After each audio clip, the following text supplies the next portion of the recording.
President Johnson, Mr. Speaker, Mr. Chief Justice, President Eisenhower, Vice President Nixon, President Truman, Reverend clergy, fellow citizens. We observe today not a victory of party, but a celebration of freedom, symbolizing an end as well as a beginning, signifying renewal as well as change. For I have sworn before you and Almighty God the same solemn oath our forebears prescribed nearly a century and 3/4 ago. The world is very different now, for man holds in his mortal hands the power to abolish all forms of human poverty and all forms of human life. And yet the same revolutionary beliefs for which our forebears fought are still at issue around the globe. The belief that the rights of man come not from the generosity of the state, but from the hand of God. We dare not forget today that we are the heirs of that first revolution.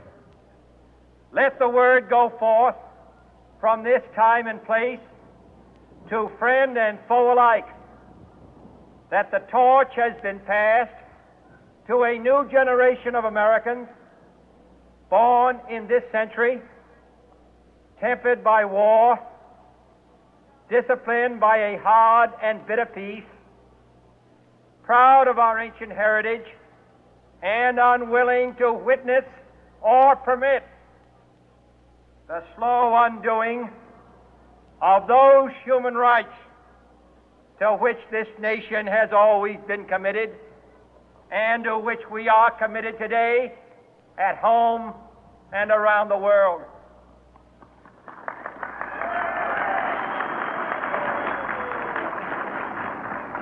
Let every nation know, whether it wishes us well or ill, that we shall pay any price, bear any burden, meet any hardship, support any friend, oppose any foe to assure the survival and the success of liberty.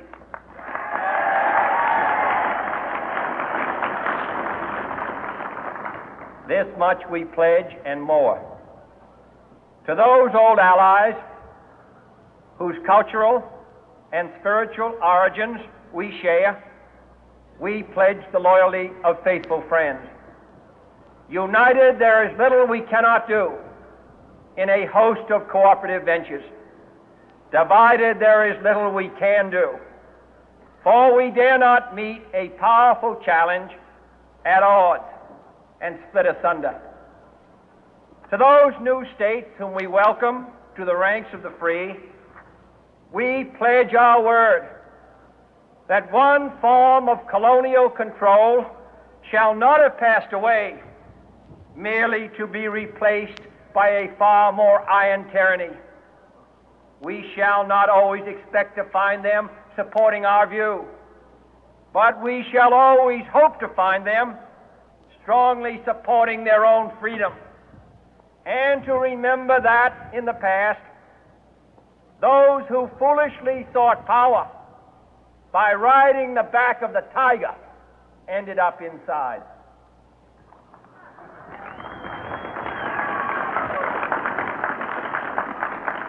To those people in the huts and villages of half the globe struggling to break the bonds of mass misery, we pledge our best efforts to help them help themselves for whatever period is required, not because the communists may be doing it, not because we seek their votes, but because it is right.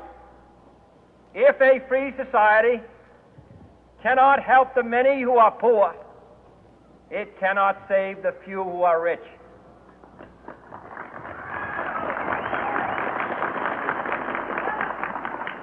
To our sister republics south of our border, we offer a special pledge to convert our good words into good deeds, in a new alliance for progress, to assist free men and free governments in casting off the chains of poverty.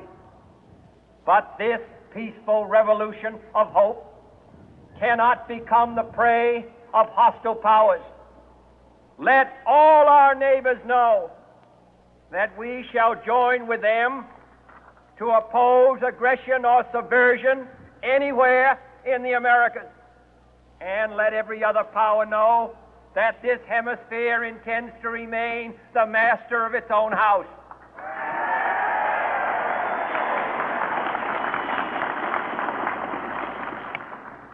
To that World Assembly of Sovereign States, the United Nations, our last best hope, in an age where the instruments of war have far outpaced the instruments of peace, we renew our pledge of support to prevent it from becoming merely a forum for invective, to strengthen its shield of the new and the weak, and to enlarge the area in which its writ may run.